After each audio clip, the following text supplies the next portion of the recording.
Galit na galit at kinakagat na rin po nito si sundalong kanin mga kababayan Antonio Trillanes ang kanyang amiga na si Robredo dahil sa pakikipag-meet nito kay VP Inday Sara. Sabi pa nito si Trillanes, napaka-insensitive.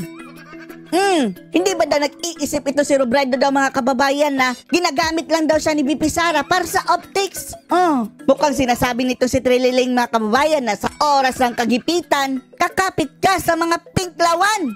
Kaya kinall out doon niya itong kanyang amiga mga kababayan na si Leni Lotang Robredo dahil mukhang nagpapagamit daw kay VP Sara Duterte mga kababayan At tinawag pa niyang sinungaling mga kababayan itong kampo ni Leni Robredo na sinabing minuto lang daw ang preparasyon ni Leni sa pagbisita ni VP Sara Duterte. Sabi ni Trillanes, sinungaling!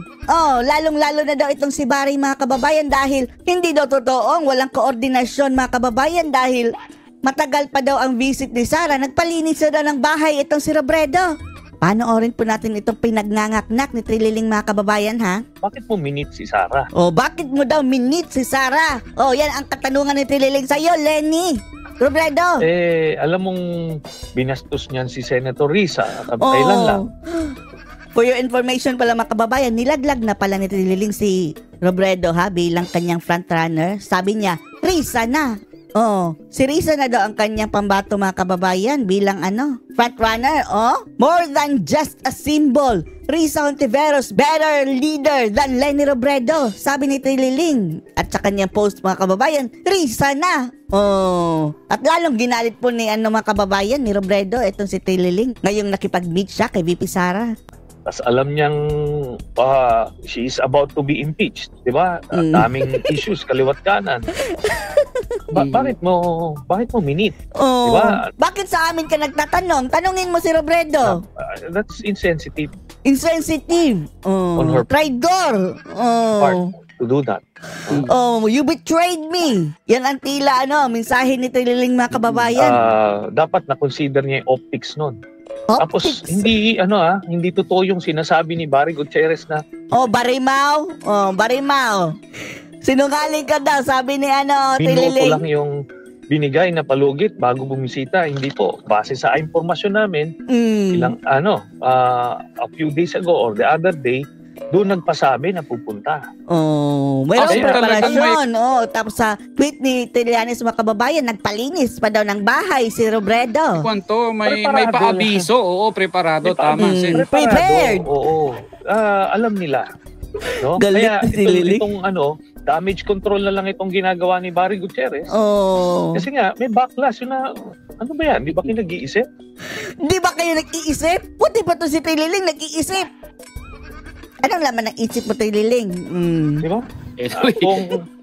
Makakausap din natin mamaya si Attorney Gutierrez, pero 'di ba? Yun nga ang uulitin ko yung tanong ko kanina. Ano epekto nito doon sa binabanggit ninyo nga kaninang grupo ng independent opposition? Pati ang mga dilawan mga kababayan mawawasak na rin. Hindi lang pala ang unit team.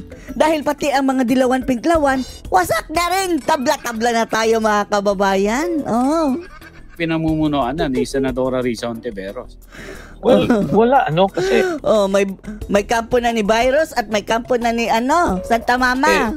Sadly, kahit maraming naniniwala kay VP Leni as a symbol nung pink movement, Pink movement? Ay, baklang-bakla si Stella. Pero pink. pagka sumapi siya dyan kila Sara, yan, kakaunti lang ang sasama sa kanya dyan. Mali yan. Mali, diba?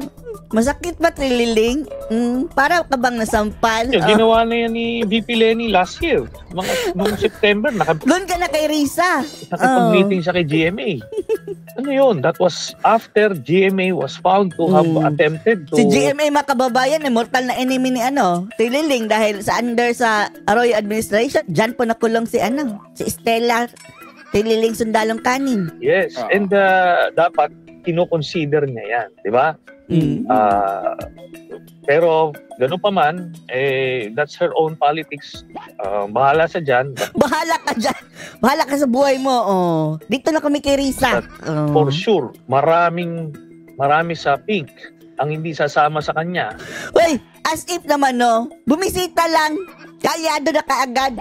Oh, pero sa tingin natin mga kababayan, ginugulo lang ni VP Sara etong kanyang mga kalaban. Oh, dito sa pagbisita niya kay Robredo. Na si Robredo naman mga kababayan, ewan lang din natin na siguro hindi talaga niya matanggap itong makipag-join siya kay Marcos mga kababayan.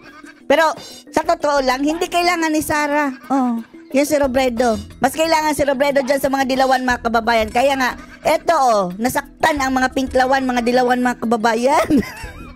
Para sila na traidor ni Lenny. Bala kayo, wasak na din kayo. Tabla-tabla na tayo, wasak na rin ang unit team eh. Basta kami solid Duterte. Kung sumapi man siya dyan kay Sara Duterte. Hindi ho kaya Sen, dahilan niya rin itong plano niyang tumakbo na mayor ng Naga and not on a national level, kaya wala ring magiging epekto yung wala ring magiging masamang epekto yung pakikipagkita niya kay VP Sara. No, meron. Ganito, no? Bakit bumisita si Sara kay Lenny? Anong intention niya? Mas pabor yan kay Sara mga kababayan ba? Sa totoo lang. Kaya hindi tayo nagagalit dahil mayroong mga dilawan mga kababayan na hawak nitong si Robredo, pinklawan na galit sa mga Marcos.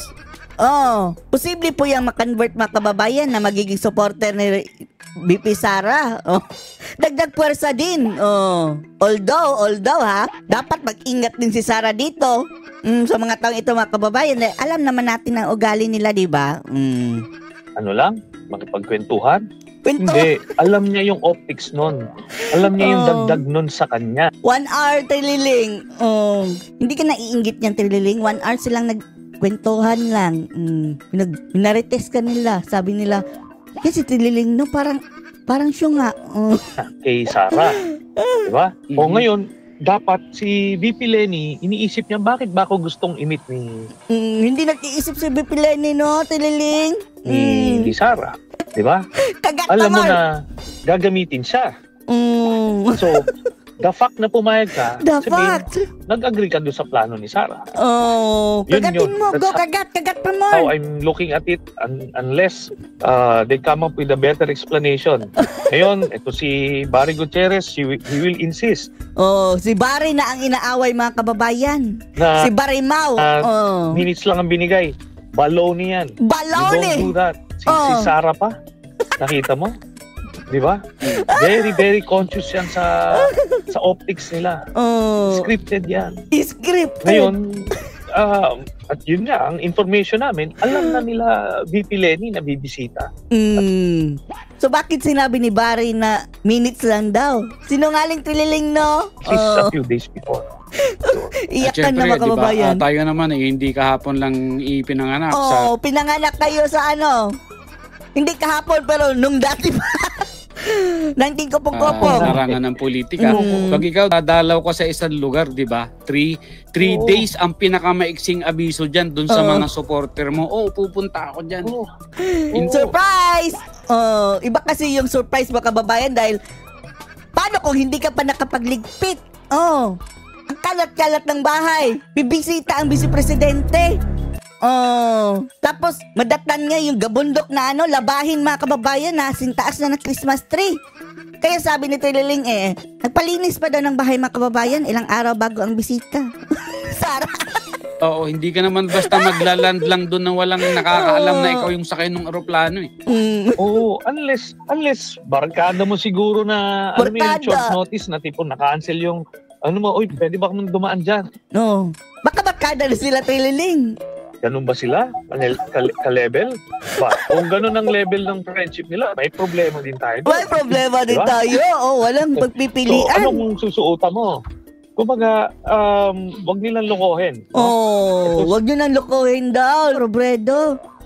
Ano ka ba, Robredo? Loko-loko ka daw, sabi ni Trililing. Pinaglolok ko dyan ang mga tao.